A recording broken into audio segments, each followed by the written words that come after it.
और ये साजिश किसने रची है? सवाल यह है कि क्या टेलीग्राम के जरिए अब इसका राज फाश होने वाला है, क्योंकि दिल्ली पुलिस ने सोशल मीडिया ऐप टेलीग्राम को लेटर लिखा है। आपको बता दें, Telegram channel justice league India के बारे में जानकारी मांगी गई है। ब्लास्ट के बाद में टेलीग्राम चैनल पर डाली गई थी सीसीटीवी की फुटेज। इस पूरे हमले की सीसीटीवी फुटेज डालकर ब्लास्ट की जिम्मेदारी भी ली गई थी इस चैनल के द्वारा, और पुलिस की जांच में अभी तक किसी भी संगठन का नाम स्पष्ट नहीं हो सका है। टेलीग्राम से भी अभी तक पुलिस को कोई जवाब नहीं दिया गया है। टेलीग्राम को लिखित में लेटर जारी किया गया है कि वो इस चैनल के बारे में जानकारी दे। टेलीग्राम से अभी तक पुलिस को कोई भी जानकारी नहीं मिली है। और आपको बता दें कि खालिस्तान और पाकिस्तान से इस पूरे हमले की कहीं ना कहीं जुड़ी हुई साजिश नजर आ रही है। इसी पर आपको दिखाते हैं एक रिपोर्ट।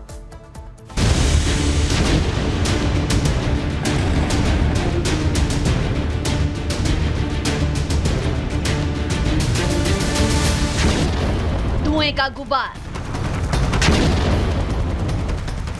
सफेद पाउडर बना राख,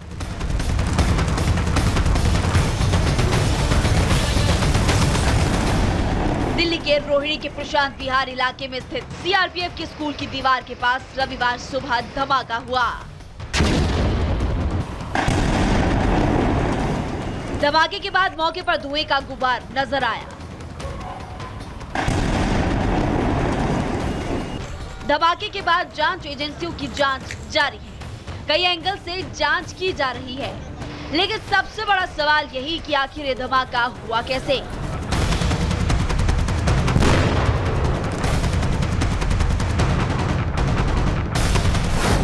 क्योंकि मौके से ना टाइमर, ना डेटोनेटर, ना कोई मेटल, ना कोई इलेक्ट्रॉनिक डिवाइस मिला। मौके से मिला है तो सिर्फ सफेद पाउडर, और इसी सफेद पाउडर के कारण ये धमाका रहस्यमय हो गया है। यही कारण है कि जांच एजेंसी इस धमाके की जांच आतंकी हमले के एंगल से भी कर रही है।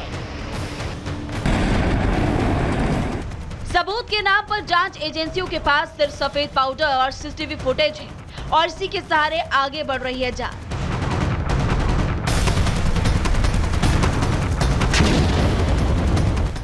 सीसीटीवी खंगालने के साथ साथ हजारों फोन कॉल्स की जांच भी की जा रही है। वहीं इसी साल मई महीने में दिल्ली के 150 से ज्यादा स्कूलों को बम से उड़ाने की धमकी भी दी गई थी। ऐसे में सीआरपीएफ स्कूल के पास धमाका आतंकी हमले की ओर इशारा कर रहा है।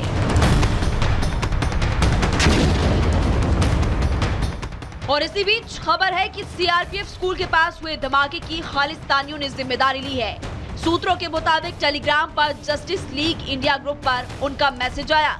इसमें कहा गया है कि वो किसी भी समय हमला करने में कितने सक्षम है। फिलहाल जांच एजेंसियां मैसेज की जांच कर रही है। वहीं एनआईए और एनएसजी की टीम ने भी जांच शुरू कर दी है।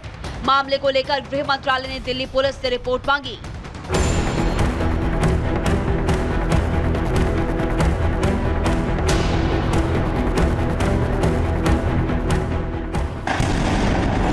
फिलहाल धमाके की जांच जारी है।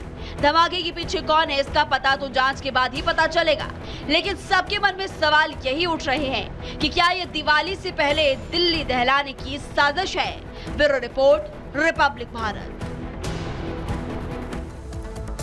और चलिए अब बात करते हैं बहराइच हिंसा की। बहराइच हिंसा को लेकर के अखिलेश यादव का बयान सामने आ रहा है, जिसमें वो ये कह रहे हैं इसके पीछे बीजेपी दंगा करवाने की कोशिश में थी। ये बड़ा आरोप बीजेपी पर अखिलेश यादव लगा रहे हैं। तो बीजेपी का भी पलटवार सामने आया है। बीजेपी कह रही है कि अखिलेश आग में घी डालने का काम करते हैं। सुनिए क्या कहा।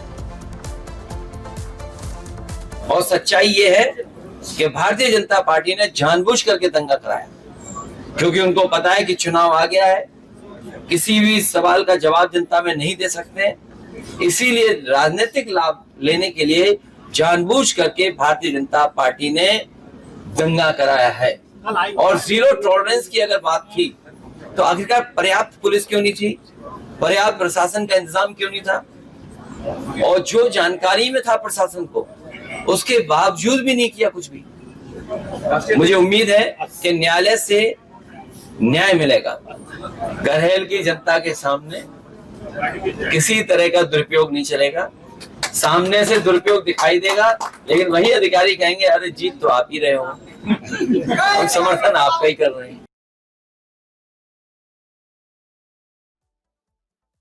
रामगोपाल यादव जी ने जिस तरह की शब्दावली का इस्तेमाल सुप्रीम कोर्ट के प्रधान न्यायाधीश के प्रति किया है, ये न्यायपालिका की अवमानना भी है। समाजवादी पार्टी के संस्कारों को दिखाता है कि समाजवादी पार्टी देश के संविधान पर भरोसा नहीं करती, देश की स्वतंत्र न्यायपालिका पर भरोसा नहीं करती और गाली गलौज की भाषा का इस्तेमाल कर रही है। ये बहुत दुर्भाग्यपूर्ण है, बहुत निंदाजनक है और समाजवादी पार्टी को प्रोफेसर रामगोपाल यादव के खिलाफ कठोर कार्रवाई करनी चाहिए। वो अपने नाम में प्रोफेसर लिखते हैं, लेकिन उनके आचरण शैतान बच्चों जैसे हैं। तो यूपी में 9 सीटों पर होने जा रहे उपचुनाव से पहले कांग्रेस और सपा के बीच में नाराजगी की खबरें सामने आ रही हैं। सूत्रों के हवाले से खबर मिल रही है कि सपा की तरफ से केवल 2 सीटें ऑफर किए जाने से कांग्रेस खासा नाराज है। आपको दिखाते हैं इस रिपोर्ट में।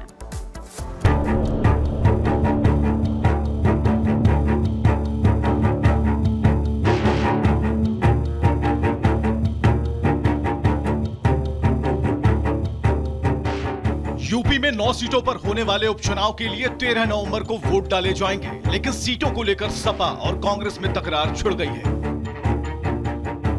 उपचुनाव के लिए कांग्रेस ने 5 सीटें मांगी थी, लेकिन सपा ने कांग्रेस को केवल अलीगढ़ की खैर और गाजियाबाद सदर सीट ही ऑफर की है, जिस पर अब घमासान मच गया है। सियासी गलियारों में चर्चा है कि सपा की तरफ से केवल 2 सीटें ऑफर किए जाने से कांग्रेस नाराज है।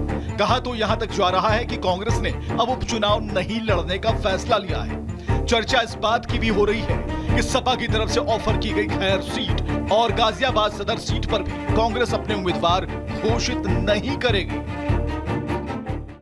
विरोधियों की झूठ की जो कलई है वो खुल चुकी है। संविधान को खतरा पैदा करने वाले कांग्रेसी हों या जिस कांग्रेस के खिलाफ लड़ाई लड़ने वाले श्री मुलायम सिंह यादव जी के सुपुत्र श्री अखिलेश यादव जी हों, मिलकर के लड़ें, अलग अलग लड़ें, लेकिन खिलेगा तो कमल। जब से कांग्रेस और सपा के बीच अंदरूनी कलह सामने आई है, तब से इस बात ने जोर पकड़ लिया है कि 2 लड़कों की जोड़ी यूपी में टूट जाएगी। हालांकि यह भी दावा किया जा रहा है कि हरियाणा में कांग्रेस ने सपा को सीटें न देकर जो काम किया था उसका बदला अब अखिलेश यादव यूपी में ले रहे हैं। तो बड़ा सवाल यही है कि क्या यूपी में 2 लड़कों की जोड़ी टूट जाएगी या फिर सपा की तरफ से ऑफर की गई 2 सीटों पर कांग्रेस संतोष करेगी।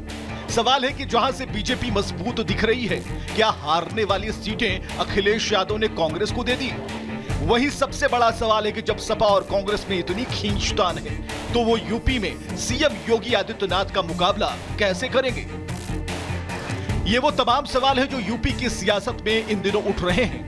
हालांकि देखना होगा कि आपसी खींचतान को सपा और कांग्रेस दूर कर पाते हैं या फिर 2 लड़कों की जोड़ी टूट जाएगी। Bureau report, Republic Bharat.